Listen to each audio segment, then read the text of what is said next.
Bom, a aula de hoje é sobre caracterização de sólidos porosos. Bom, até agora a gente tem visto que a determinação da área superficial específica é uma das técnicas de caracterização que é utilizada para determinar quanto um material que pode ser na forma de pó,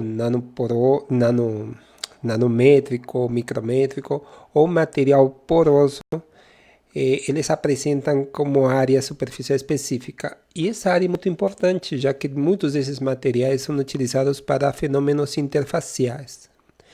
Então, foi visto, né, como que esses materiais são caracterizados usando a dissorção física, ou também chamada de fissorção, para determinar a partir da teoria de BT e também da teoria de Langmuir, mas especificamente Langmuir só se aplica para isoterma tipo 1, mas a partir da teoria de BT, a área superficial específica, e agora vamos ver um pouquinho sobre a caracterização da mesoporosidade, ou seja, como se determina esses poros nesses materiais, tá? E o que vamos ver hoje.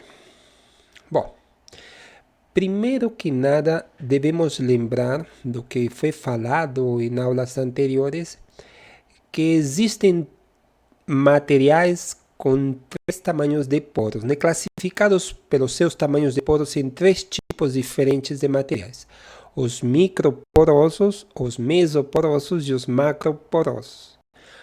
Os mesoporosos são materiais que se caracterizam por terem poros de tamanho entre 2 a 50 nanômetros. O exemplo que vocês podem observar aqui é de uma sílica mesoporosa, nesse caso a MCM41, onde pode-se observar claramente, essa é uma partícula grande, né? Razoavelmente grande, né? De tamanho micrométrico, mas que ela apresenta uns poros, que são canais que atravessam a partícula. E, obviamente, esses poros estão abaixo, aqui no caso, estão abaixo de 20 nanômetros. Mas, mesmo assim, estão dentro da faixa dos 2 a 50 nanômetros. Materiais microporosos, que seriam materiais que apresentam poros com tamanho abaixo de 2 nanômetros, são materiais que têm poros intracristalinos, que são os materiais mais conhecidos como zeólitas, alguns carvões ativados, mas as zeólitas são particularmente os materiais microporosos por excelência. Bom, por que é importante determinar a mesoporosidade? Porque há um tipo de isoterma que apresenta uma característica bem importante. Então, essa isoterma representa esse tipo de materiais, com poros entre esta faixa de tamanho. A dissolução nos mesoporos, do gás que se utiliza para determinar a textura deste material, depende de dois fatores importantes. Primeiro, da atração fluido-parede. Então, vamos considerar que dentro da parede do poro vai fissorver o adsorvível, né, o gás adsorvível, que se transforma em adsorbato, e das interações atrativas entre as moléculas do fluido. Neste caso, vamos a ver um conceito novo, que é o conceito da condensação capilar. Tá? Então, a teoria BT, ela se sustenta em que durante o processo de adsorção, ou seja, à medida que vai se injetando gás nesse recipiente que contém a amostra, forma-se uma monocamada, depois uma bicamada, tricamada, múltiplas camadas, ok? E assume-se que a superfície da partícula não tem poros, ou pelo menos até formar a monocamada não interfere nos poros durante o processo de adsorção. Mas há um momento em que a pressão, ou dito melhor, a quantidade de adsorvível é tão grande que começa a acontecer um processo de, primeiro, a adsorção da multicamada e depois a condensação capilar. Tá? Essa condensação capilar é um fenômeno que acontece no mesoporo. ok? Os macroporos não são tão relevantes nesse sentido, mas os mesoporos sim.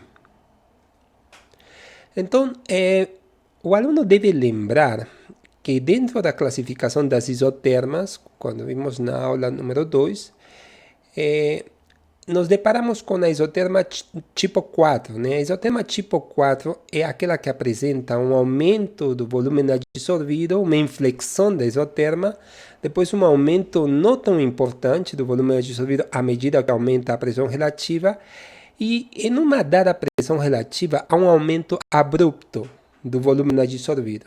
Tá? Este aumento considerável é que define a condensação capilar, ou seja, por que houve esse aumento considerável em uma dada pressão relativa do volume adsorvido. Lembrando que aqui temos volume adsorvido do adsorbato sobre o adsorvente, que é um material sólido. Tá? Esta isoterma tipo 4 pode apresentar histerese ou não.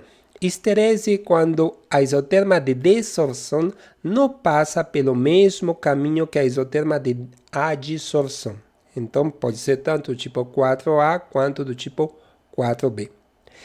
Então, esta característica pode acontecer em pressões relativas próximas de 1 ou em pressões relativas bem abaixo de 1, né? 0,4, 0,5, 0,45. Ou seja, há um momento no qual há um aumento considerável do volume adsorvido, mantendo quase constante a pressão relativa, ok?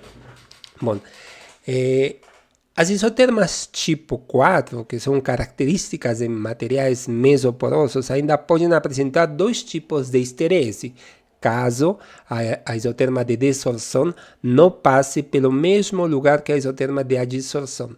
Teríamos a isoterma, o looper-histerese tipo H1 e o looper-histerese tipo H2. O looper-histerese tipo H1 é muito interessante, porque observa-se que o braço que apresenta a adsorção em grandes quantidades e abrupta do adsorbato sobre adsorvente é quase vertical.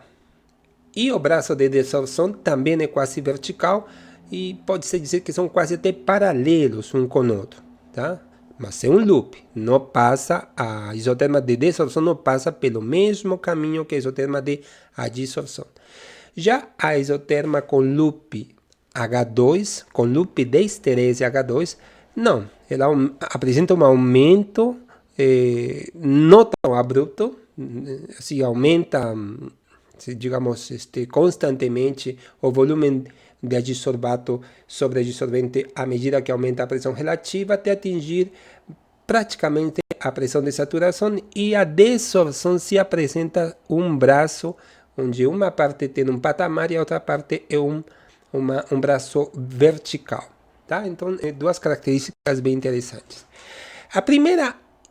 O primeiro looper-histerese caracteriza mesoporos com poros cilíndricos que atravessam a partícula de um lado a outro. Tá? Poros cilíndricos, homogêneos e de um tamanho quase do mesmo tamanho de poro. E consideramos o tamanho de poro o diâmetro do poro, né?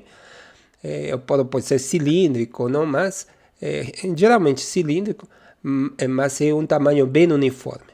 No caso deste tipo de histerese, representa a poros que apresentam uma garganta, uma entrada estreita, tá? E depois apresentam uma cavidade, tá? Como se fosse uma garrafa, né? Uma entrada estreita, depois uma cavidade. Mas não necessariamente o poro acaba ali, senão pode ter interconexões entre os poros, ou seja, uma garganta estreita, uma cavidade seguida de outra garganta estreita, outra cavidade, e esse poro, com essa morfologia, com essa textura, pode se atravessar a partícula também. Então é por isso que essas características bem interessantes dessas duas isotermas, desses dois loops de histerese. Então, chegou-se à compreensão dos fenômenos de desorção em poros estreitos e como determinar o tamanho dos mesoporos, principalmente porque surgiram nos materiais de mesoporosos. Os materiais mesoporosos eram materiais do tipo MCM41, MCM48, SBA15. Então, esses materiais se caracterizavam por apresentarem essa isoterma que eu mostrei anteriormente. E são materiais que apresentam poros com um tamanho quase preciso, quase bem regular, bem homogêneo. E esses materiais, essas sílicas, e são sílicas mesmo, porque são formadas, a estrutura sólida, né, é formada por tetraedros de silício, tá?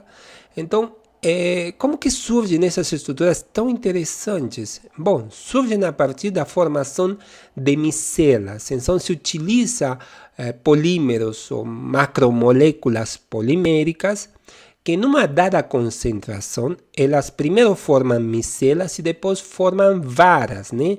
Ou rodos, também podem traduzir isso como rodos. E esses rodos vão se agrupando, vão ficando, se organizando desta forma. Depois se adiciona uma fonte de silício, né?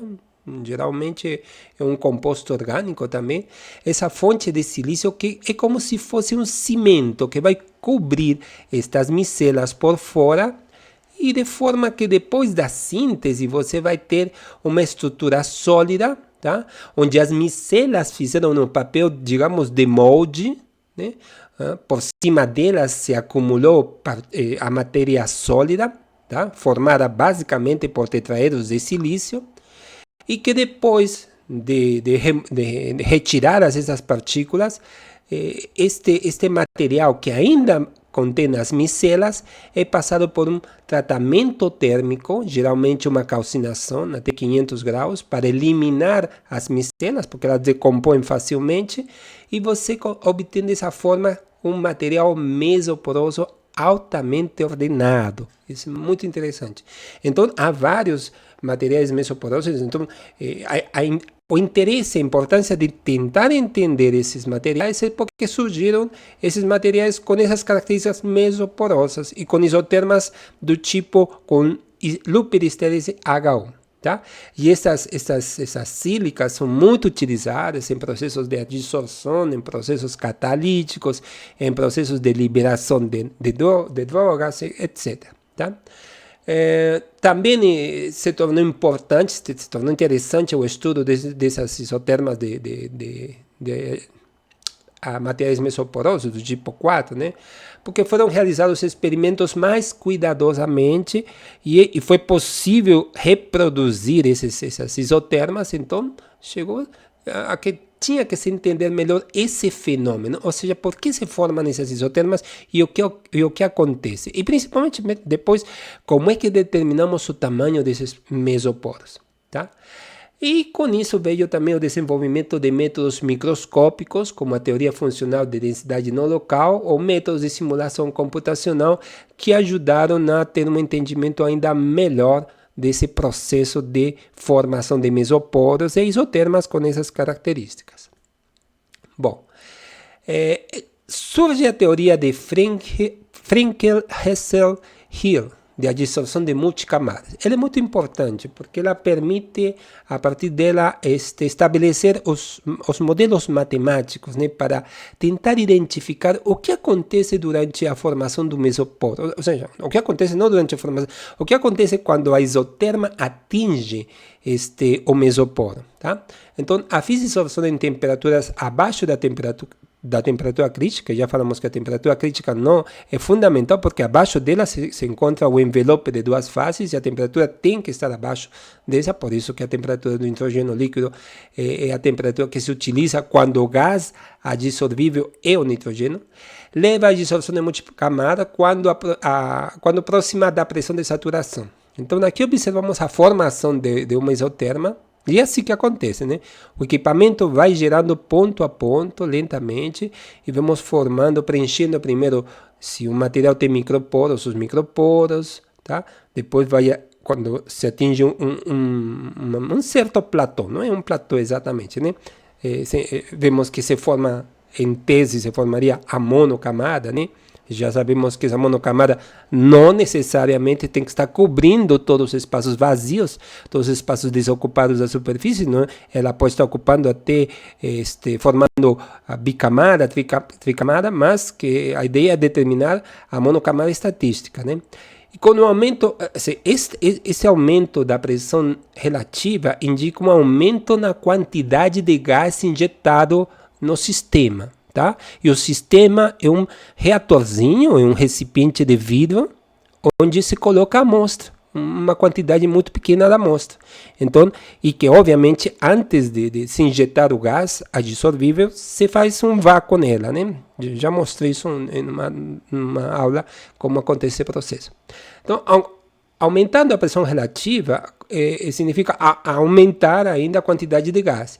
E quando continuamos a aumentar a quantidade de gás, vemos que começamos com a formação da bicamada, né? Uma dupla camada, que são representadas por essas esferas verdes. E quando atingimos uma certa quantidade de gás quase próxima da pressão de saturação, lembrando que a pressão de saturação é a pressão onde a fase gás se transforma em fase líquida, tá? Onde acontece a condensação. Tá? A pressão é tanta que o gás se transforma em líquido. E não se transforma em líquido por causa da diminuição do volume, senão pelo aumento de pressão mesmo, né? Ou seja, se injeta mais gás até um dado momento em que esse gás se transforma em líquido, que é o valor de pressão relativa igual a 1. E aqui vemos que, de fato, os poros são preenchidos, né? São preenchidos, mas nesse caso não estamos frente a um mesoterma do tipo 4, não estamos a um mesoterma do tipo de materiais mesoporosos, estamos a um mesoterma tipo 2, tá? Tipo 1 e 2, né? Uma mistura de 1 e 2 por causa deste aumento bem pronunciado do volume no início da isoterma em pressões relativas bem baixas. Mas para vocês terem uma ideia como mais ou menos acontece esse fenômeno. Bom, dentro dessa teoria, essa teoria é muito interessante porque nos diz, a teoria BT descreve a dissolção das primeiras 2 ou 3 camadas de forma satisfatória, isso de fato, mas falha em avaliar corretamente a faixa da isoterma de adsorção que está associada ao desenvolvimento de filmes multicamadas espessos. Esses filmes multicamadas espessos indicam que a uma dada pressão, a uma dada condição de adsorção, onde de fato se satura a amostra, né? Se consegue formar 4 camadas, 5 camadas, e se temos presente nessas 4 ou 5 camadas, por exemplo, poros, estes poros vão ser preenchidos com mais de 4, 5 ou 6 camadas. E aqui nós observamos, a partir do exercício que mostrei na aula passada para vocês, que de fato, quando a gente tenta fazer a isoterma calculada e comparamos com a experimental, vemos que há um afastamento, né, da isoterma, ou seja, a teoria BT não coincide corretamente, perfeitamente com a isoterma em pressões mais elevadas. E justamente em pressões relativas onde acontece a formação das multicamadas mais espessas, ou chamados de filmes, ou camadas mais espessas mesmo, que são características do quê? Do preenchimento dos mesoporos. Só um momentinho, eu vou pegar um copo d'água, tá?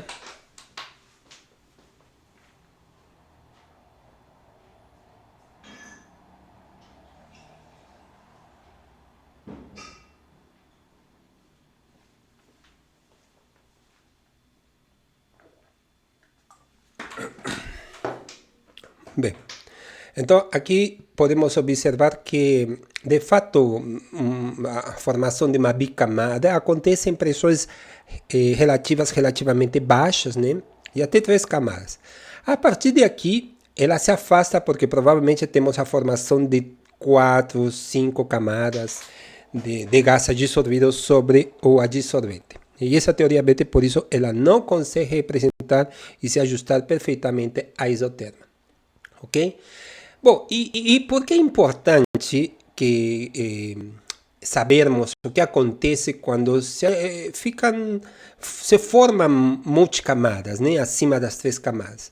Porque, basicamente, o preenchimento de um mesoporo é o indicativo de uma grande quantidade de gás dissolvido, que forma mais de 5 camadas, até 6 camadas, dentro de um poro de tamanho razoavelmente grande, não é tão pequeno, um mesoporo. Então, isso acontece quando acontece esse preenchimento do mesoporo, é que indica que há um aumento pronunciado do volume dissolvido. Então, este preenchimento que vocês podem observar a uma dada pressão relativa, ou seja, há um aumento considerável do volume dissolvido na superfície do dissolvente, indicaria basicamente que estão sendo preenchidos os mesoporos do material. Então, se por um acaso desconheço que tipo de material é ele, ou fiz um tratamento térmico, ou fiz um ataque ácido, alguma coisa fiz no meu material e eu quero saber quais são as características texturais dele, e vejo que a isoterma desse material começa a ter esse formato, então eu posso já assumir de cara que esse material apresenta mesoporosidade. E não só mesoporosidade, senão uma mesoporosidade com poros de tamanhos muito parecidos, muito regulares, muito homogêneos, como vocês podem observar aqui. Tá? Que, de novo, este é o caso mais comum da sílica mesoporosa MCM41. Tá? Aqui temos uma imagem grande, né? Para vocês observarem as partículas são, né, tamanhos micrométricos, né? Não chega a ter um micrômetro, mas não são tão pequenas, aqui seriam, sei lá, 400 nanômetros, né? Mas observando com uma magnificação maior, pode-se ver que, de fato, essas partículas apresentam que esses canais, né, esses poros em forma de canais que vão de um lado ao outro da partícula. Tá? Esses materiais são extremamente interessantes. Então, e eles apresentam esse tipo de isotermas. E isso acontece porque o mesoporo é preenchido. Então, próxima à pressão de saturação, a camada dissolvida tem uma espessura, o que permite considerar o filme dissolvido como uma camada de líquido. Tá? Então, acontece que podemos afirmar, tá, que próxima à pressão de saturação, estamos com um líquido formado. Podemos dizer que há uma espessura em toda a superfície da amostra, que pode-se afirmar que essa espessura é tão grossa, essas camadas, essas multicamadas, têm uma espessura tão considerável que já não dá mais para dizer que é um gás dissolvido. Não, é um líquido, é um gás que se transformou numa fase líquida. Tá? Próximo aqui. Esse filme dissolvido tem as mesmas propriedades que o líquido bulk, que o líquido bulk é o líquido mesmo, no caso seria, se for nitrogênio, que o nitrogênio líquido, que teria essa temperatura, como densidade, volume molar, entre outras características. Aqui temos, por exemplo, um exemplo de uma isoterma de outra sílica mesoporosa, que é CBA15, tá? E podem observar aqui que, de fato, temos um isoterma com uma concavidade com respeito ao eixo de pressão relativa, depois um aumento razoável, não é tão pronunciado, né? Mas vai aumentando à medida que aumenta a pressão relativa, até que chega num ponto onde esse aumento é abrupto, né? Considerável. Tá? Uma pressão dada de 0,7, pronto, pula de 250 até 450 centímetros cúbicos por grama. Tá? Então é interessante dizer que essa multicamada que acontece próxima da pressão de saturação, tá? Quando a pressão relativa se torna 1, ela forma, essa multicamada ela forma um filme tão espesso, tá? Que tem as características do líquido do gás que está sendo dissolvido. Tá? Como já disse, geralmente se utiliza este nitrogênio, mas às vezes pode-se utilizar outro gás, né? Argônio, criptônio também são utilizados.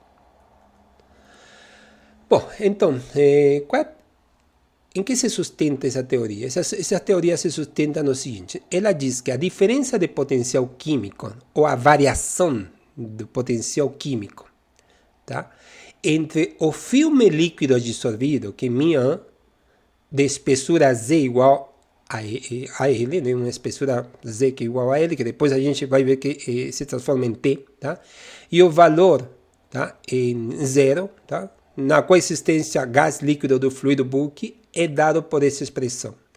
Ou seja, que a variação do potencial químico do gás adsorvido com respeito ao gás que não está dissolvido, que está afastado da superfície, tá? É dada por esta expressão RT logaritmo da pressão relativa, tá? Que é igual a menos alfa L, que é a espessura desse filme, elevado a menos M, onde alfa é um parâmetro empírico característico da interação gás-sólido. Esta é a equação de Frenkel-Helsey-Hill, tá? Esta é a expressão que no caso dos materiais mesoporosos, o valor de M é geralmente 3, mas já se provou experimentalmente que esse valor pode chegar a ser até valores bem menores do que isso, tá? Mas o importante é que ele diz que esse potencial químico, né, que a diferença entre o gás dissolvido e o gás que está aqui, a diferença entre o potencial químico dessas moléculas fisisolvidas e as moléculas que não estão, é igual a essa expressão, né? Essa expressão de FHH, né? Frenkel-Helsey-Hill, tá?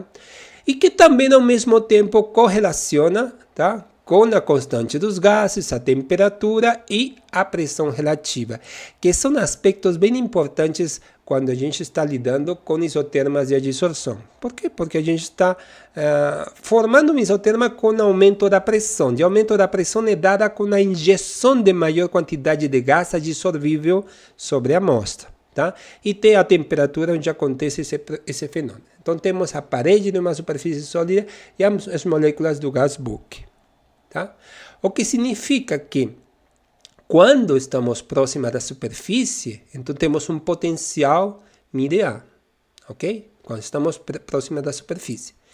E quando nos afastamos da superfície, temos um potencial μ zero, ok? Mas quando nos afastamos da superfície, nós estamos frente a uma distância infinita, né? E essa distância infinita é nada mais do que nada menos a formação de um filme multicamada, tá? E esse filme multicamada de uma grande espessura, do tipo L, corresponderia à pressão de saturação. É esta condição daqui. Quando estamos próximos da pressão de saturação, estamos formando um filme multicamada, tá?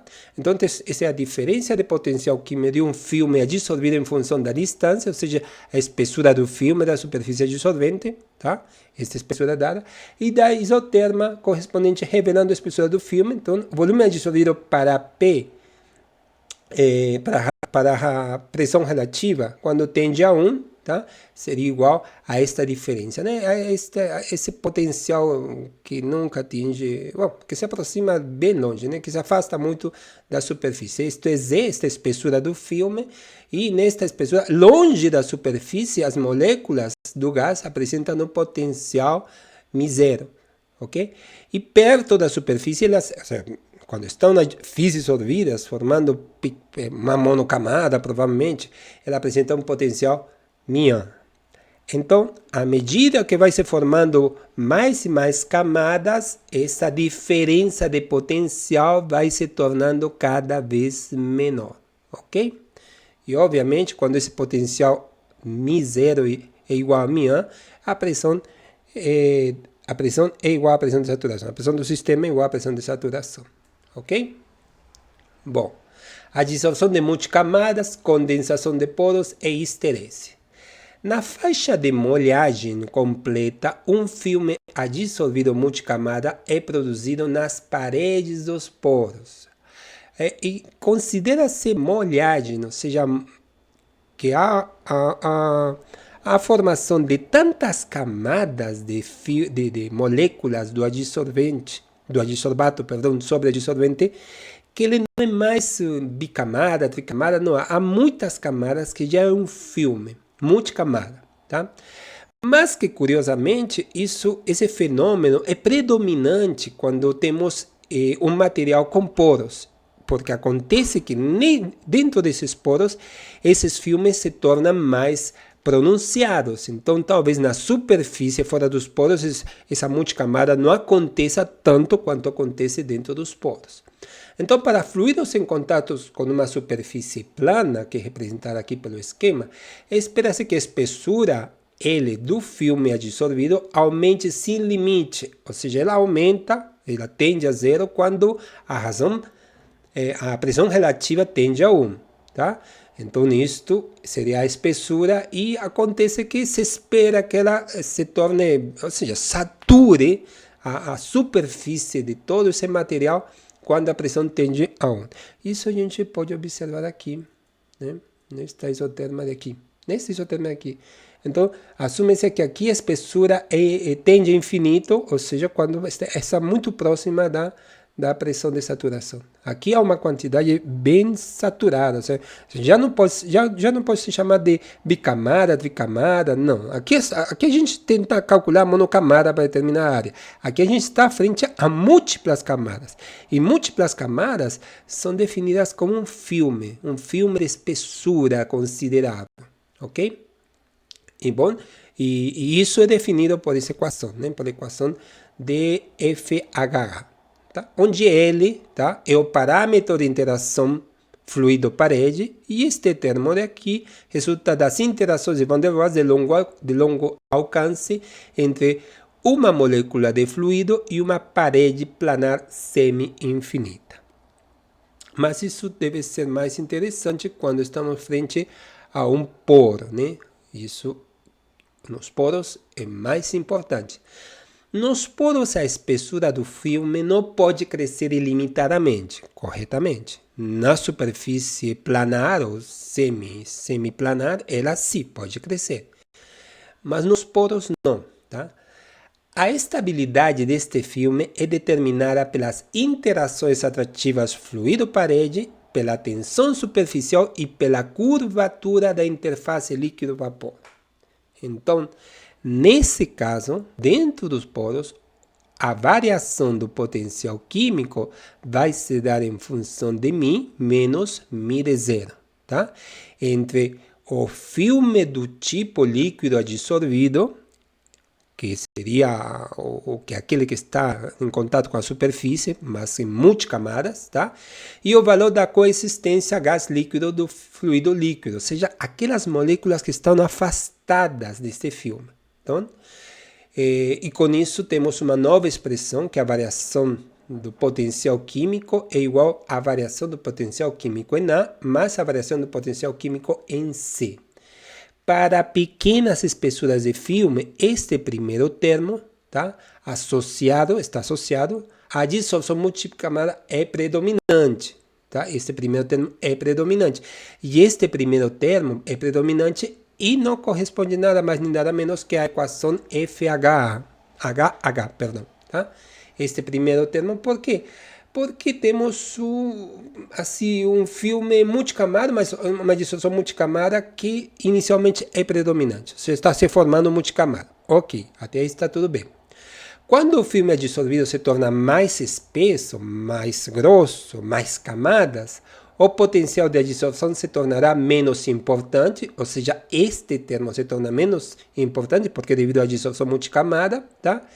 E a variação do potencial será dominado quase inteiramente pela contribuição da curvatura, tá? ΔμC, que é dado para poros cilíndricos.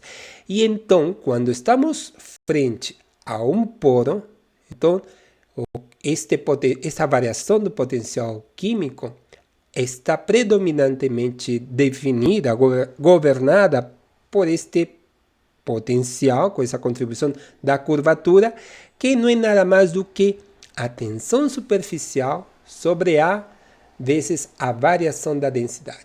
Onde A é o raio do núcleo, tá? Gama é a tensão superficial do filme líquido dissolvido, né? Que se assume ser idêntico ao líquido, porque o filme, na quantidade de camadas que está presente nesse processo de dissolução, de multicamadas, estamos agora falando da isoterma a partir de 0,35 para cima, tá? De 0,35 pressão relativa, Tá? É a partir dali que a gente começa a ter multicamadas. Não estamos mais frente a bicamadas, a monocamadas, bicamadas, tricamadas. Não, estamos frente a multicamadas. Ou seja, há uma saturação, há um engrossamento do filme que já não é mais considerado como um gás adsorvido, senão como um filme líquido. Como um filme com espessura e que esse gás tem um comportamento do tipo líquido e com propriedades do líquido do gás adsorvível, tá?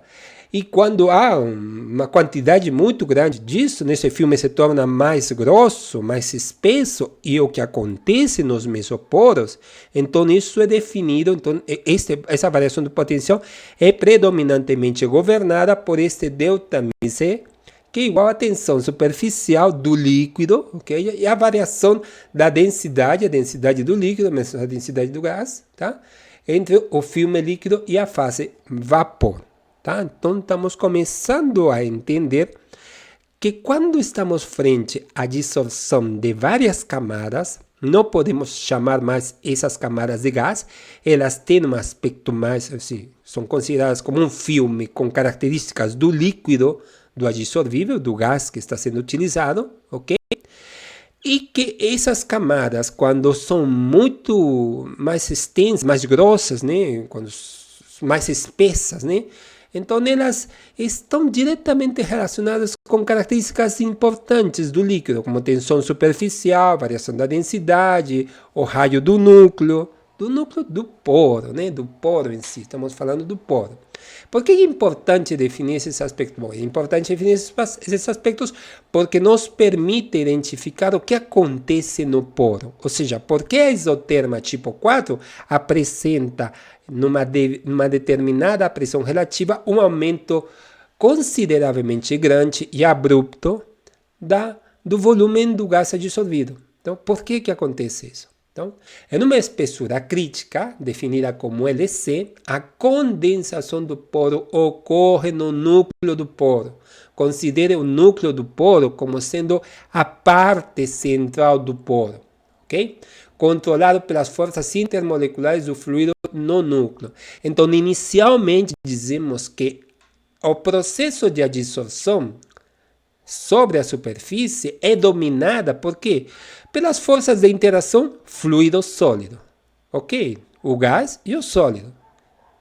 Vão se formando mais camadas, 3 camadas, 4 camadas, vai se engrossando as camadas, se chama essas camadas agora de filme, elas têm características do fluido que seria do próprio gás, tá?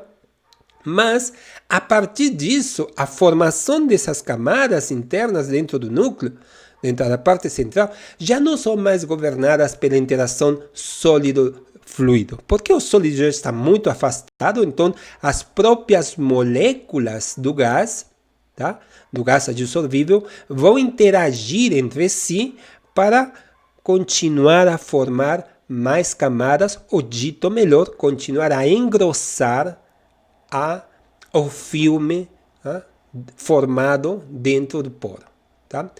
E considera-se que se atinge uma espessura crítica a partir da qual essa interação fluido-fluido, molécula de gás, é a predominante para que aconteça esse processo chamado de condensação do poro, tá?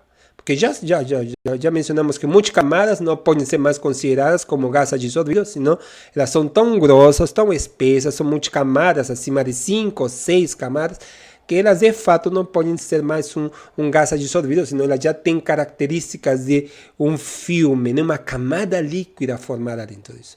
E nos mesoporos é importantíssimo porque a partir de aqui as interações fluido-fluido são as predominantes.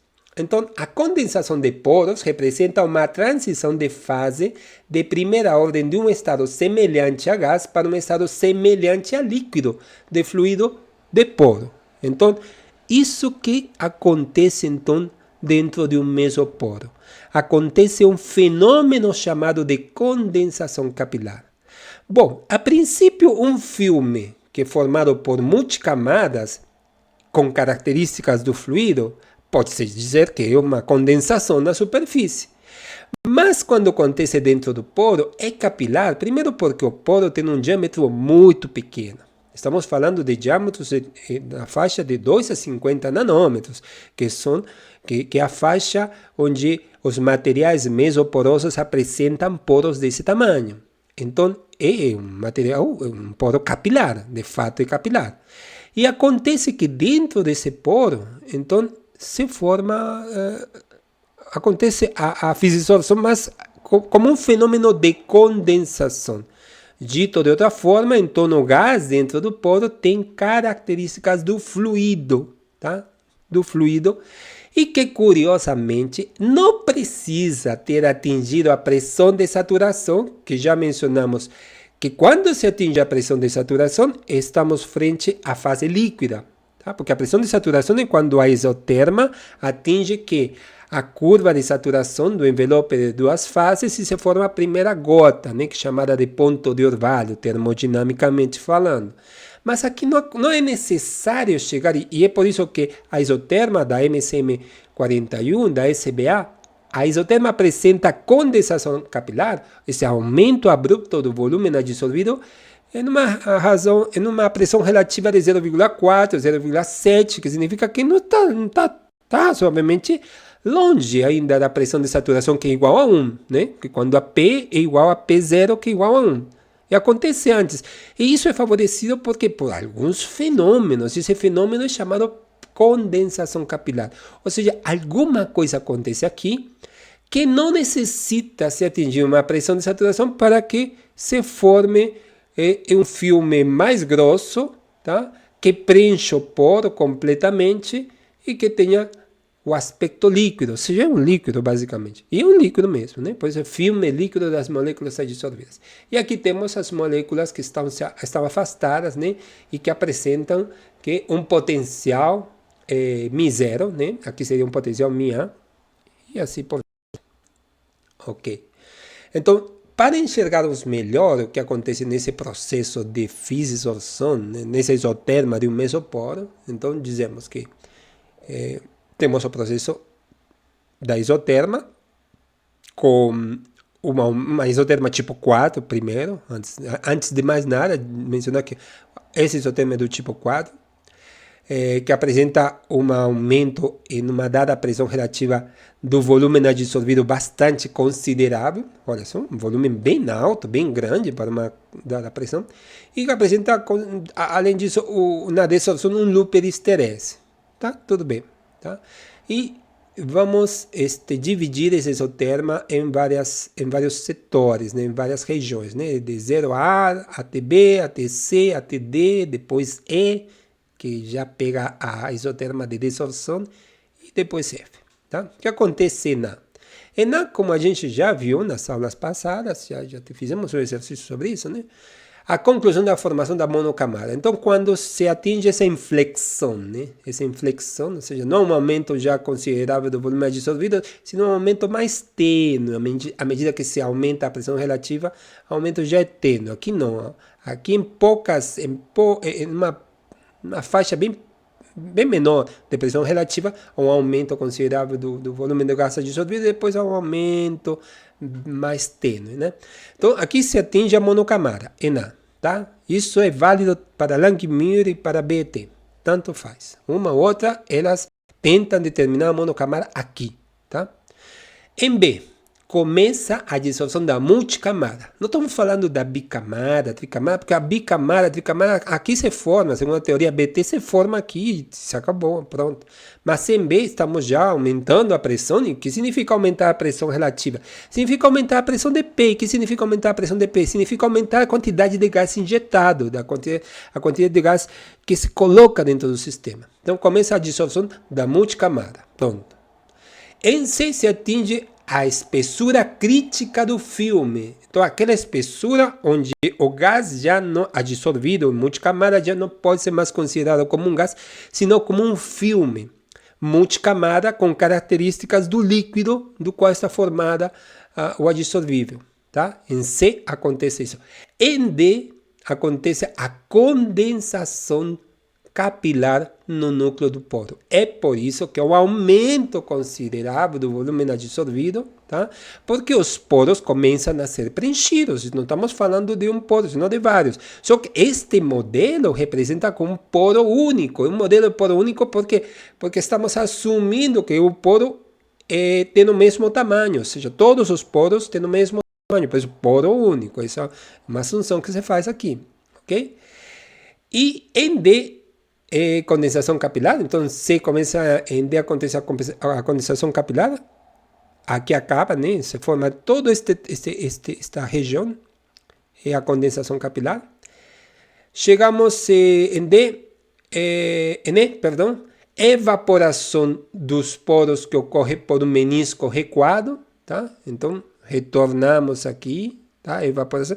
Esta parte de aqui, esse pequeno patamar daqui, podemos dizer que este é a formação de um filme bem mais espesso na superfície, fora dos poros da partícula. É formado uma camada, um filme líquido bem definido, também é formado, que não necessariamente tem a mesma espessura do poro, mas é formado. E depois começamos com a desorção. Tá? A desorção que vai primeiro atingindo o ponto E, a evaporação dos poros que ocorre por um menisco recuado. Então começa a se evaporar. E faz sentido dizer evaporar, porque dentro do poro condensou, ou seja, se forma um líquido, depois começa a evaporação. E a desorção, como já mencionei anteriormente, será a partir de um processo de sucção, né?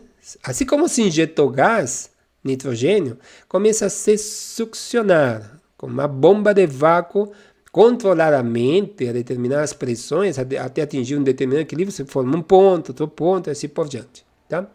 Em F, a pressão onde a esterese se fecha corresponde novamente à situação de um filme de multicamadas dissolvido que está em equilíbrio com um vapor no núcleo do poro e a fase gasosa bulk. Então, olhando aqui, o ponto A realmente é representado por um esquema onde temos uma monocamada, vemos a monocamada. Em B, começa a dissolução da multicamada, então temos várias moléculas aqui. Até em C se atinge a espessura crítica, então há uma multicamada tão espessa, né? A espessura é tão grande, né? É crítica num ponto tal, onde acontece que a condensação capilar que termina em D. E essa condensação capilar é favorecida, embora não tenha se atingido a pressão relativa de 1, tá? Que 1 é igual à pressão STP igual a P0, ou seja, a quantidade de gás dissolvido aqui é tal que pronto, começa a condensar, mas não se atinge, mas condensa.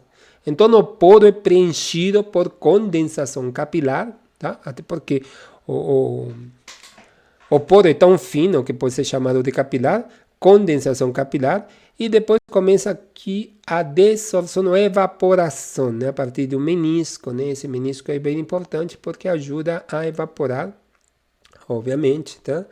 E não passa pelo mesmo lugar, principalmente porque os poros atravessam a partícula de um lado até o outro. Então, se o poro fosse fechado na forma de um tubo de ensaio, por exemplo, então aí a desorção e a dissorção passariam pelo mesmo caminho. Tá? Nesse caso, não. Tá? Por quê? Porque se dissolve tudo, né? No caso de um tubo de ensaio, como se fosse um poro de tubo de ensaio, mas um poros abertos em ambas as extremidades. E razão pela qual acontece, ainda permanece, né? Uma quantidade ali de material dissolvido. E pronto, aí temos em F, temos a multicamada, que é basicamente o ponto B. Ok? Então, é basicamente o que acontece.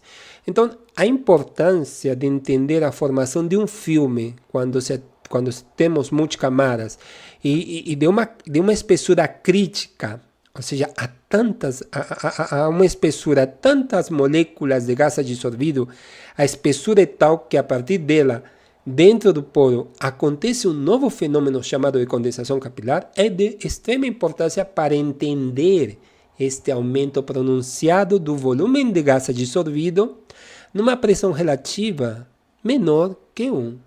Tá? porque um seria a condensação e faria todo sentido, e aqui é menor que um. E até o gráfico até favorece um pouquinho, porque tem amostras, tem materiais, por exemplo, a SBA 15, ela aparece, esse aumento aparece em pressão relativa a 0,45, tá? E é bem mais interessante esses aspectos.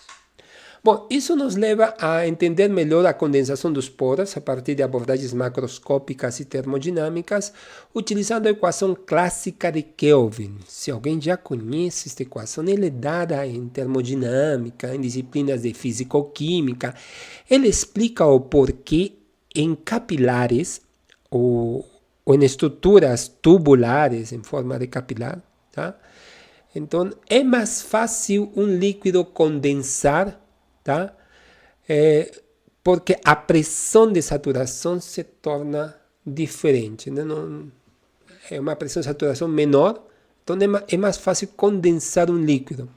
E eu já tinha explicado de alguma forma isso, que eu tinha falado que, por exemplo, nos cactos, que são plantas que sobrevivem em terrenos bem áridos, né, bem secos, porque elas apresentam uma superfície cheia de poros microscópicos. Esses poros microscópicos permitem, por exemplo, que a condensação aconteça nela, porque a formação de uma curvatura, tá, do líquido, uma curvatura, um menisco, esse menisco só se dá em estruturas tubulares capilares. E capilares significa que são diâmetros muito pequenos comparados com o comprimento, né? O diâmetro é extremamente pequeno.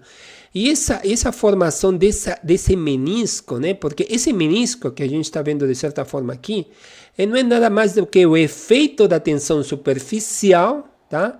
Que vai molhando preferencialmente as paredes, né? As paredes, por isso se forma esse menisco. E com isso forma uma curvatura, e essa curvatura favorece e torna possível que em pressões menores das que deveria, o fluido condense, seja água, seja qual for. Então, dessa forma, o fluido condensa mais facilmente, e por isso essas plantas conseguem extrair a pouca umidade do ar, a pouquíssima umidade, e conseguem reter nas suas folhas que estão expostas a esse ambiente seco. Tá? Bom, então a condição de coexistência líquido-gás em um poro cilíndrico de raio R e temperatura T é então dada pela equação de Kelvin. A equação de Kelvin relaciona da mesma forma, tá? Entendemos que o processo de formação do filme depende da variação de um dado potencial, tá? De um potencial químico, que é definido neste caso, né, para o caso de um poro, como μ sobre μ0, ok? Que ao mesmo tempo sabemos que está relacionado com uma expressão dada pela constante dos gases ideais, a temperatura na qual acontece esse fenômeno, e um logaritmo neperiano da pressão relativa, ou seja, a pressão do sistema sobre a pressão de saturação do líquido, dado da substância fluida que está sendo exposta ao sólido. Mas a equação de Kelvin é a adição desse termo, ou seja, dito de outra forma, isto é igual a isto, porque segundo Kelvin, ele diz, bom, esta variação de potencial, que também é igual a esta expressão, também é igual a esta terceira expressão, que não é nada mais do que duas vezes a tensão superficial cosseno de θ sobre Rm delta ρ. Bom, por que cosseno de θ? Porque se assume que se forma um ângulo θ, um ângulo de molhamento, né? Que de certa forma é uma medida da interação fluido-sólido, né? No caso de um capilar em si, tá? Então, por isso é importante esse ângulo θ, tá? A tensão superficial, porque é a responsável, no caso de capilares, quando um líquido sobe através das paredes, porque essa tensão capilar é a força que se encontra dentro na superfície desse líquido, por isso é importante esse termo daqui, sobre Rm, tá? Que é um raio, tá? Raio médio da curvatura do menisco, tá? E sobre a variação das densidades. Então, R constante universal do gás, gama, a tensão superficial do líquido, θ, o ângulo de contato do líquido contra a parede do poro, tá? Delta ρ, que é a densidade do líquido menos a densidade do gás, tá? Ok? Na coexistência de Boole e do líquido, né? Boole, ou seja, desse filme já formado, né? Espesso, multicamada, grossa.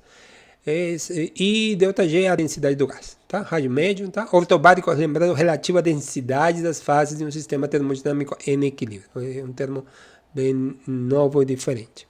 Bom, então, em um poro cilíndrico, o líquido condensado revela um menisco hemisférico e o raio de curvatura médio corresponde ao raio do poro. Então, no caso da condensação, porque no caso da capilaridade, né, é a subida, né, é a elevação de um líquido que molha as paredes desse capilar e vai subindo, e dependendo do diâmetro, depois subir mais ou menos.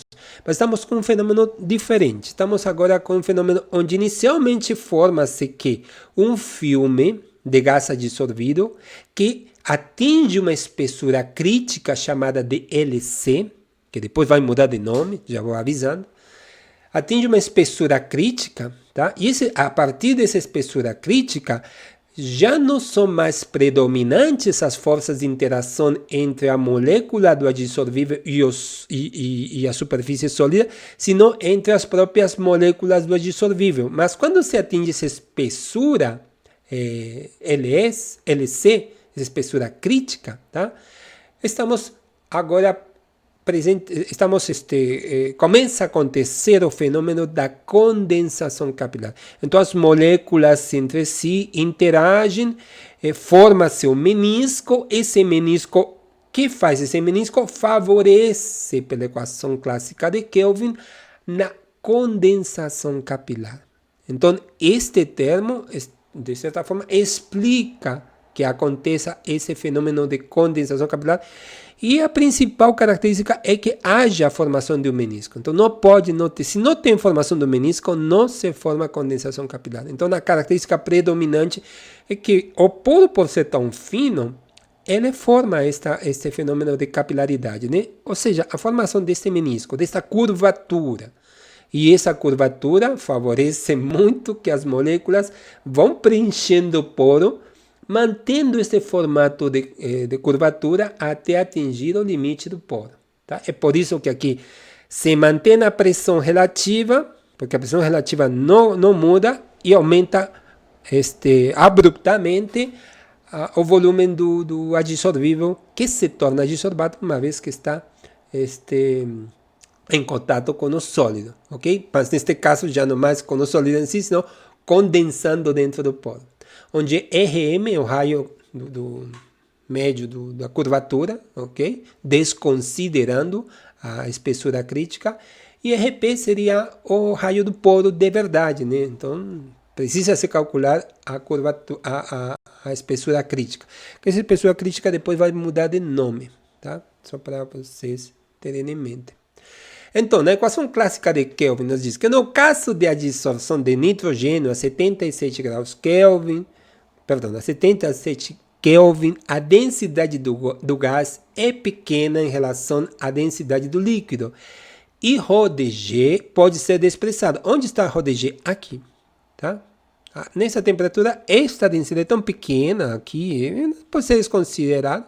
Então, teríamos somente a densidade do líquido. Ok? Muito bem. Essa densidade do líquido estaria como no denominador, dito melhor. Tá? A densidade do líquido é frequentemente dada como 1 sobre ρ, que não é nada mais do que o volume molar do líquido condensado. Então, além disso, assume-se que temos a situação de molhamento completo, ou seja, o ângulo de contato é assumido como sendo zero. Molhamento completo, o ângulo aqui é zero, θ é zero. Eu não botei uma setinha para indicar como se mede esse ângulo, mas aqui o molhamento é perfeito, é completo, então o ângulo é zero, por isso cosseno de zero é igual a 1. Dessa forma, a equação se torna agora, do que era desta forma aqui, RT passa para este lado, temos uma expressão em termos que nos interessa, de pressão relativa, né? Logaritmo de pressão relativa, igual a menos 2 gama, que é a tensão superficial, volume molar, já que é o inverso da densidade. R, quando continuamos a considerar esse R, que é o raio mesmo, né, do menisco. E no caso do menisco, não, seria do poro inicialmente. A constante universal dos gases vezes a temperatura. Já temos uma expressão bem mais interessante. Tá? Bem mais interessante. Então, a equação de Kelvin. A equação de Kelvin surge para explicar a condensação. Perdão. A equação de Kelvin surge para explicar, de fato, sim, a condensação do vapor de água em capilares. A equação de Kelvin surge para explicar também, tá, a elevação de um líquido num capilar, tá? À medida que diminui, só que não correlaciona com a pressão aqui, né? Correlaciona com outras variáveis, tá? Mas serve para explicar isso. E serve para esse fenômeno de condensação dos mesoporos. Então, a equação de Kelvin relaciona a pressão de vapor do equilíbrio, que é esse P aqui, esta pressão de saturação, a pressão no qual o gás atinge um valor no qual ele já não é mais gás, não é líquido. Ou seja, ele atinge a curva de saturação do envelope de duas fases e forma a primeira gota. Tá? Mas não estamos falando da pressão de equilíbrio, que é aquela pressão onde a gente vai injetando gás, espera ser o equilíbrio, então as moléculas dissolvem com a mesma velocidade com a qual dissolvem, esse é o equilíbrio, a pressão de vapor. Exercida a partir do menisco curvo do líquido poroso com a pressão do equilíbrio do mesmo líquido em uma superfície plana. Tá? Então, inicialmente isso temos para uma superfície plana. Mas precisamos corrigir isso. Por quê? Porque a condição para que aconteça condensação capilar, já foi mencionado anteriormente, é que tem que se formar uma espessura crítica, ou seja, uma quantidade de camadas, tá, de gás adsorvido, de adsorbato, acima das 5, 6, 7, 10 camadas, onde já não consideramos como gás adsorvido, senão como um filme líquido.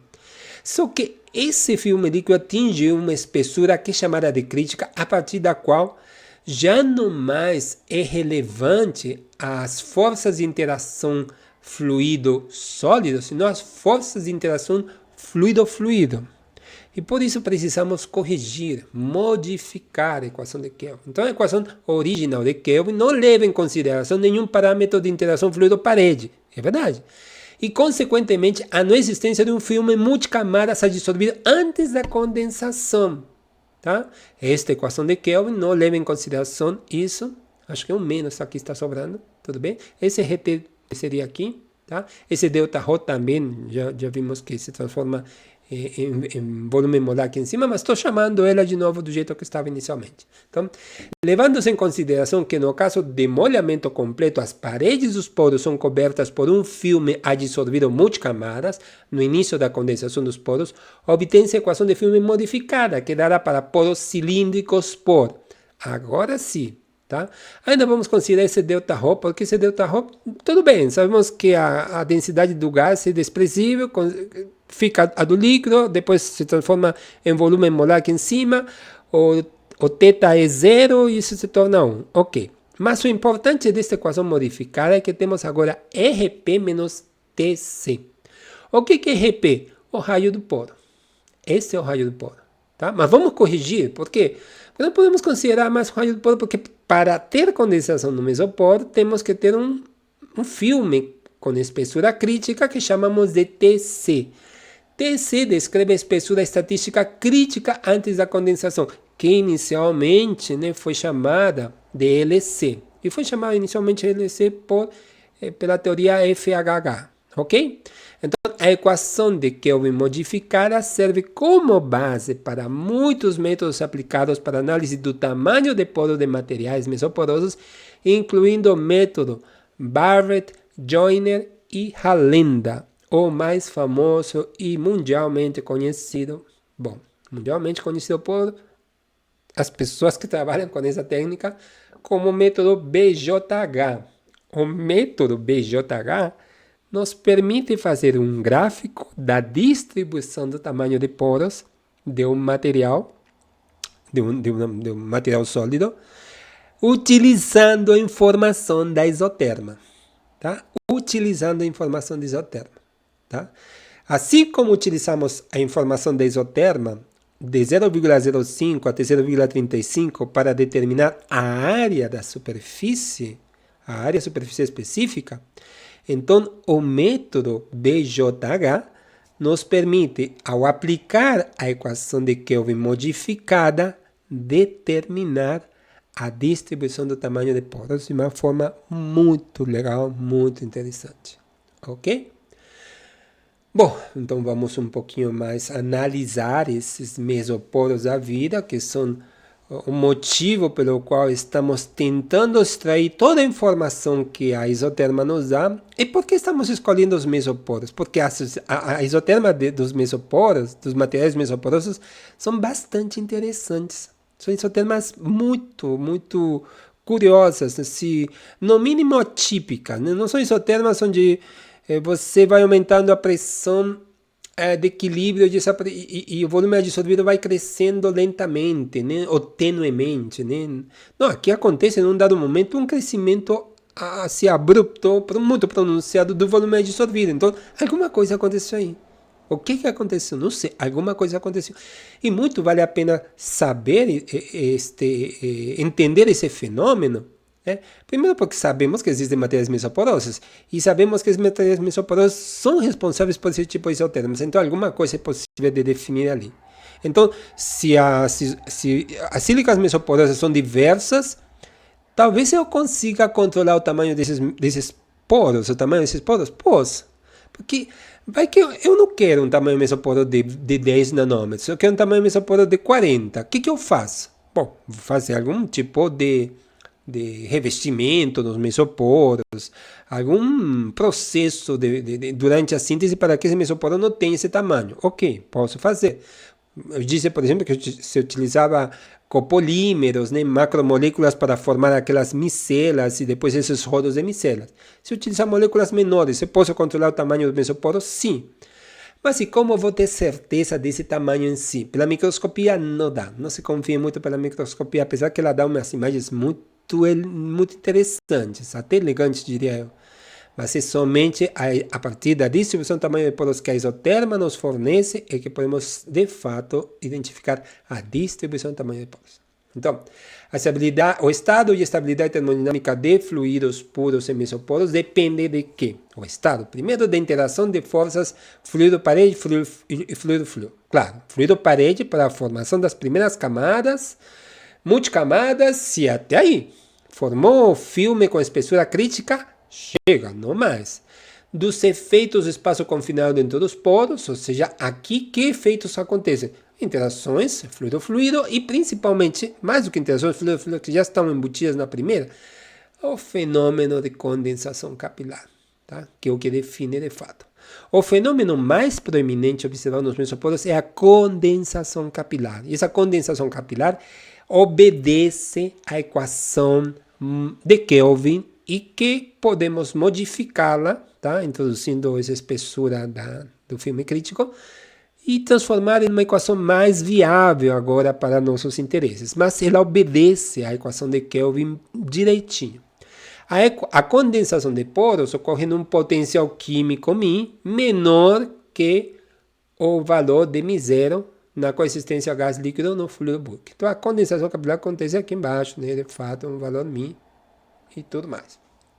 Tudo bem, tá? Estamos tentando chegar ali. Tá?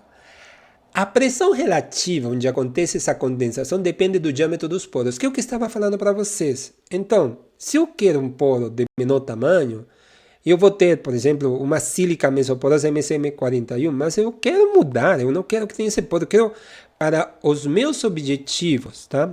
Vamos entender um pouquinho esses objetivos.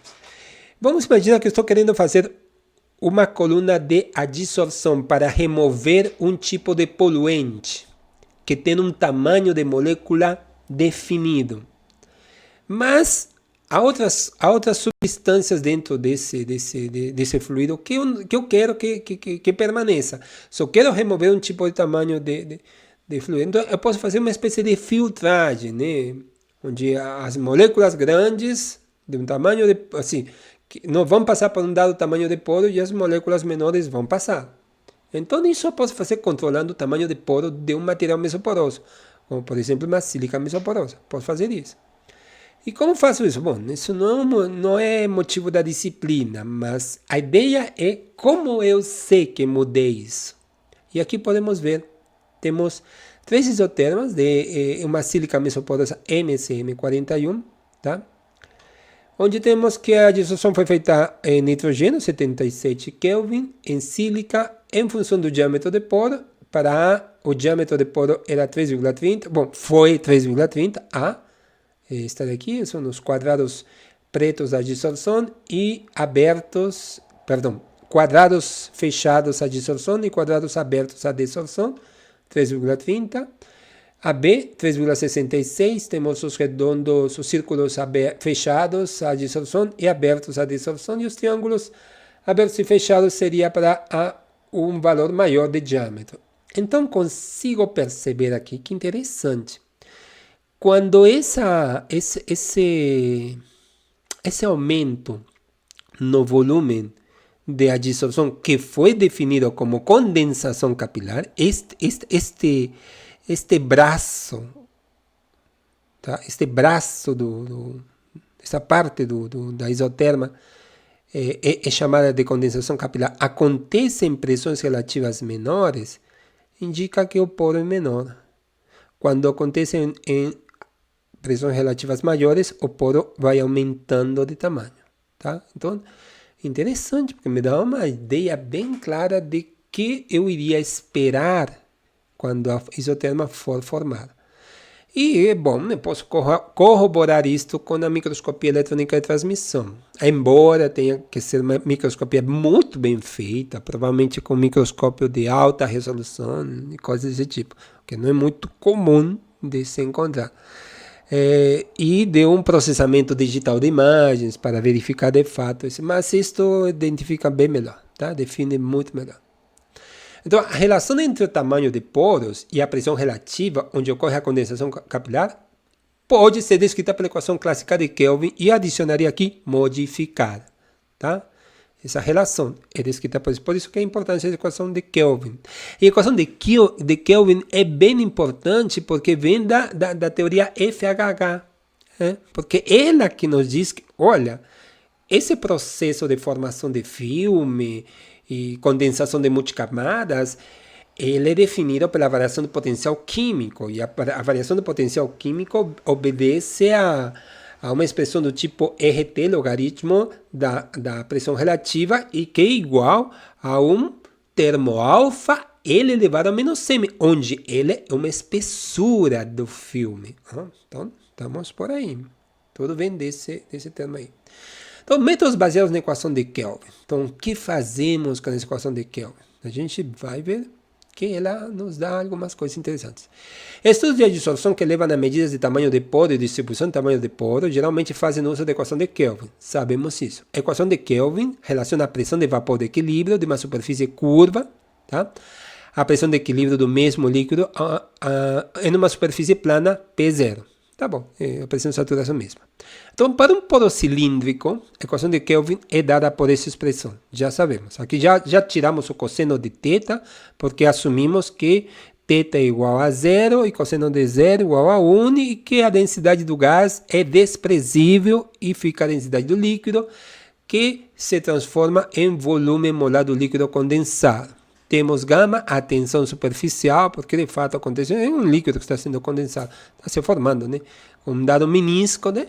Temos o raio do poro estreito, tá? Aqui não estamos ainda com a modificada, mas tudo bem. E R a constante do gás e T a temperatura. Para nitrogênio dissolvível, em sua temperatura de ebulição, T, ou de condensação, que é a mesma coisa, a equação de Kelvin pode ser escrita como? Para nitrogênio, aqui já com um valor mais preciso, podemos usar os seguintes valores, tá? A tensão superficial, o volume molar, então, e a constante dos gases nas expressões certas. Assim, com as unidades certas, aqui teríamos que R de K, tá? R de K é igual a 4,15 sobre log de P0 sobre P em angstroms.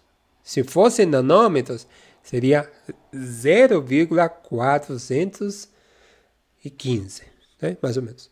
Onde R de K indica o raio no qual a condensação ocorre na pressão relativa necessária. Esse raio chamado de Kelvin, o raio crítico, não é o raio real do poro, pois alguma dissolução já ocorreu na parede do poro antes da condensação, deixando o núcleo central de raio K, RK.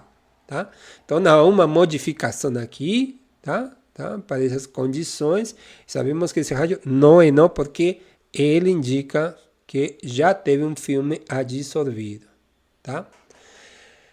Ok, por outro lado, um filme adsorvido permanece na parede durante a desorção, quando ocorre a evaporação do núcleo. A incorporação do filme pré-adsorvido leva à chamada equação modificada, que é essa expressão de aqui que a gente já tinha mencionado, a gente já sabe que esses termos se eliminam, né? Bom, se um poro de determinado tamanho e espessura de filme adsorvido é LC, tá? Que a gente muda por TC depois. Quando ocorre condensação e evaporação, então o raio real do poro seria igual. Então o raio real do poro seria igual a este RQ mais este TC ou LC. Aqui botei TC porque daqui para frente a gente vai chamar TC. Mas a literatura faz essas confusões às vezes e as nomenclaturas são bem diversas nas diversas fontes bibliográficas, o que não é tão fácil chegarmos a um acordo. Mas eu tentei padronizar na medida do possível. Aqui, deixei isso aqui para ainda, sabe, correlacionar com a teoria FHH. Mas, tudo bem. Tá? Então, estamos frente a isso. Temos que modificar isto. Então, isso daqui calcula o RK. Tá? E se eu quero saber o RP, eu preciso determinar o TC. Afinal de contas, eu não estou interessado no raio crítico. Não me interessa. Claro que não, porque me interessaria? O raio crítico é um raio que se forma a partir de uma multicamada. Eu não sei se essa multicamada pode ser esse filme espesso, crítico, não sei, de espessura crítica, né? É grande, não estou interessado nisso. Está me interessando mais é o raio do poro mesmo. Então, tenho que somar a isso. Tá? Então, preciso de uma expressão que me permita determinar TC. Tá? Então, vamos ver como que encontramos esse famoso TC, né? Essa espessura. Usando a suposição de que a espessura do filme adsorvido em um poro é a mesma que em uma superfície plana, o que é verdade no limite de raio do poro quando tende a infinito para poros grandes, para qualquer valor de pressão relativa, geralmente a espessura do filme multicamada dissolvido é expressa na forma da espessura estatística T. E a espessura estatística T é dada por esta expressão, onde WA é o peso dissolvido a uma determinada pressão relativa e WM, peso correspondente à monocamada BT, e um tal da vida que é a espessura de uma camada, ou seja, de uma monocamada. Tá? Então, a partir dessa expressão, que a princípio não tem muita coerência, a gente sabe, mas tudo bem, está aí presente. Essencialmente, a equação afirma que a espessura do filme dissolvido é simplesmente o número de camadas vezes a espessura de uma camada só, que tal? Independentemente de o filme estar em um poro ou em uma superfície plana. Isso, de fato, né? A espessura crítica não depende do poro. A espessura crítica depende de quê? A espessura crítica depende da pressão. Tá? Esse aqui é o ponto da pressão, da quantidade que vai ser dissolvida em uma dada pressão.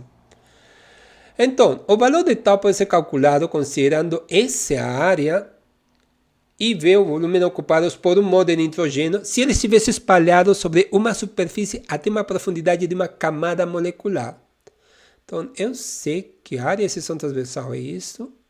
Um mol de nitrogênio tem essa quantidade de moléculas. Então, se eu tenho a área superfície de exceção transversal de uma molécula e o número de moléculas de um mol, então eu encontro a área de um mol de moléculas de nitrogênio, ok? E o volume molar, isso é tabelado, tá? Para um mol é igual a 34,6 vezes 10 a 24 antros a 3. Então, nesse tal, é esse volume sobre isso, nos dá 3,54. Então, a equação 1, é chamada essa equação 1, agora, com tal, é igual, T igual a 3,54 sobre esses Ws da vida em nanos, tá? Mas aqui a gente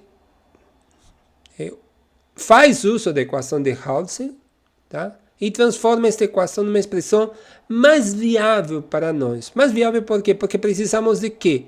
Precisamos de uma expressão em função das pressões, da pressão de equilíbrio e da pressão de saturação. Tá? E essa expressão, em função da pressão de saturação, é a famosa equação de Hauser, que é, para o nitrogênio pode ser descrita como essa expressão daqui.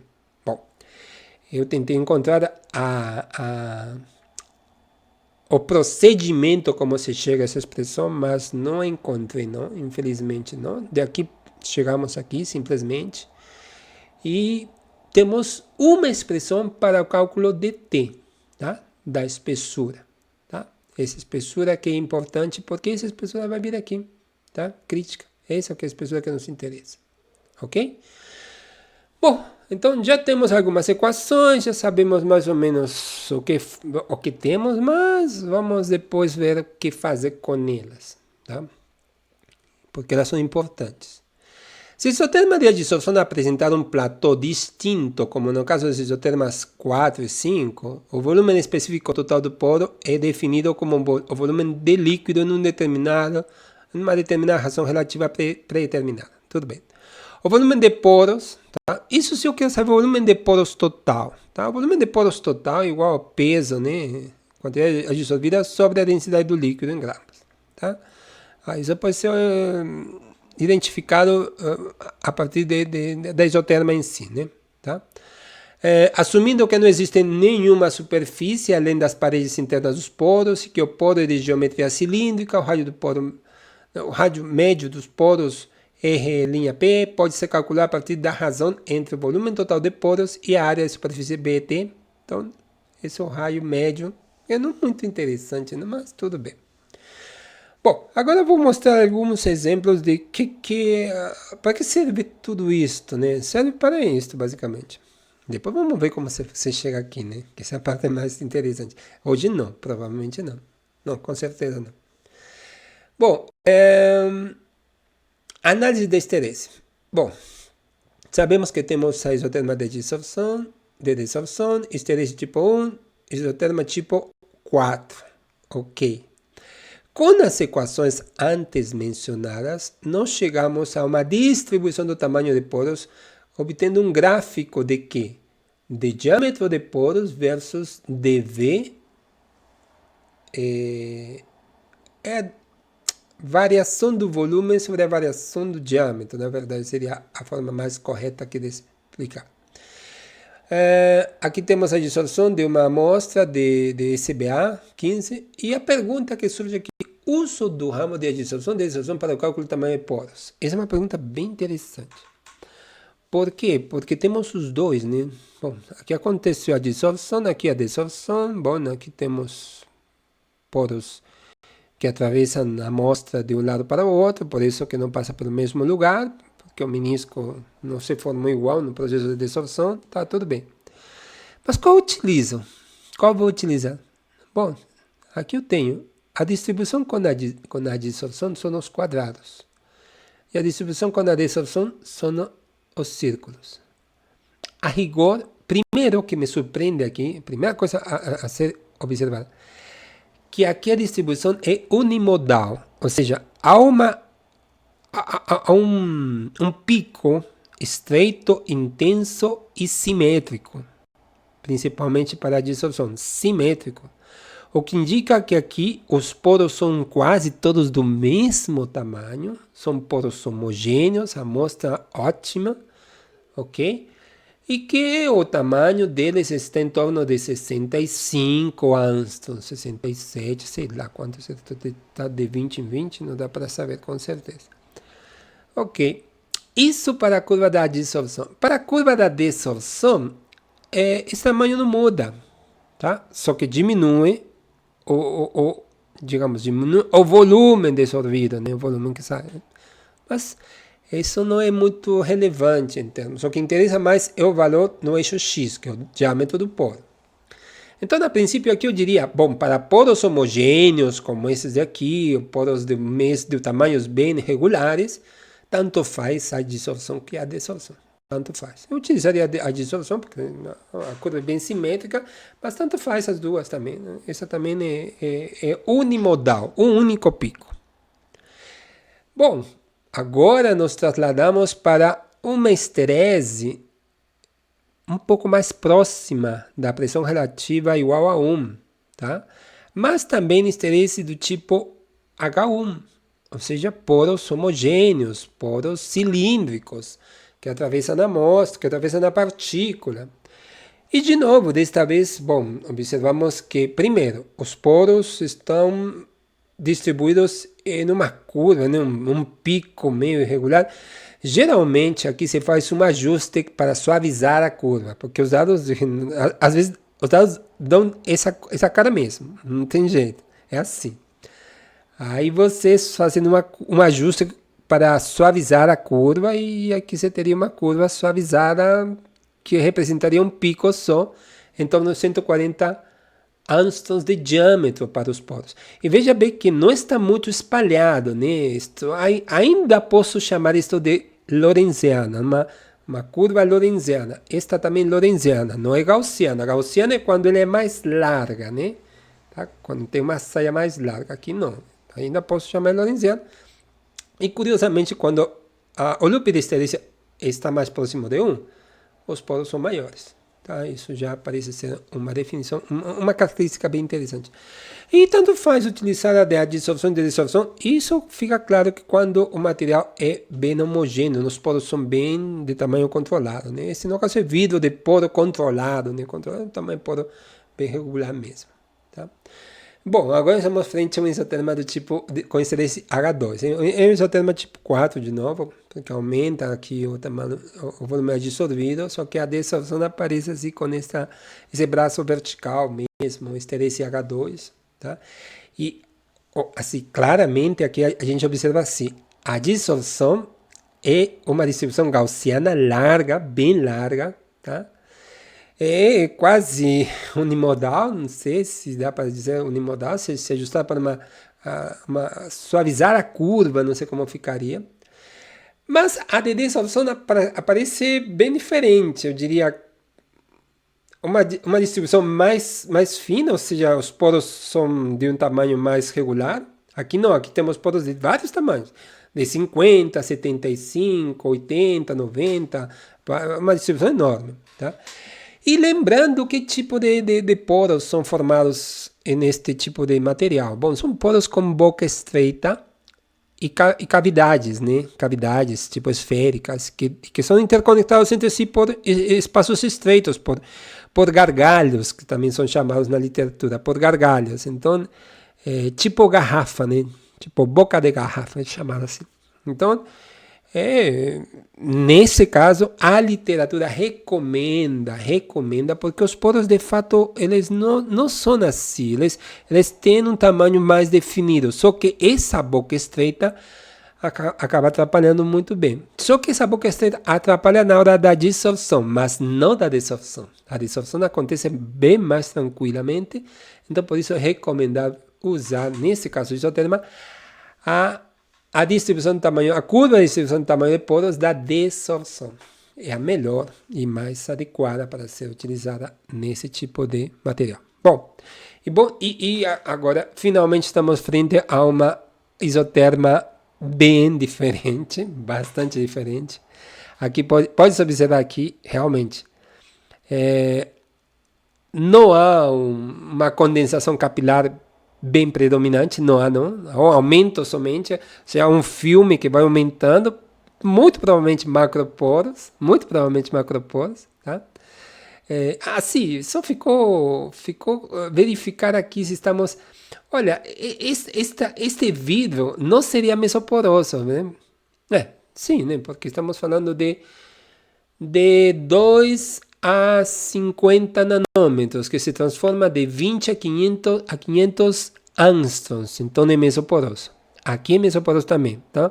Transformado em angstroms dá de 20 a 500 angstroms, tudo é mesoporoso, tá? Aqui também é mesoporoso, apesar de... Mas aqui, gente, aqui estamos numa situação bem complicada, porque a dissorção apresenta um aumento do volume adsorvido à medida que aumenta a pressão, e a desorção forma um loop de esterese, mas o loop de esterese apresenta uma queda bem interessante aqui. Olha só, uma queda muito interessante. Então, quando a gente determina se a distribuição do tamanho de poros da dissorção, parece que caiu, né?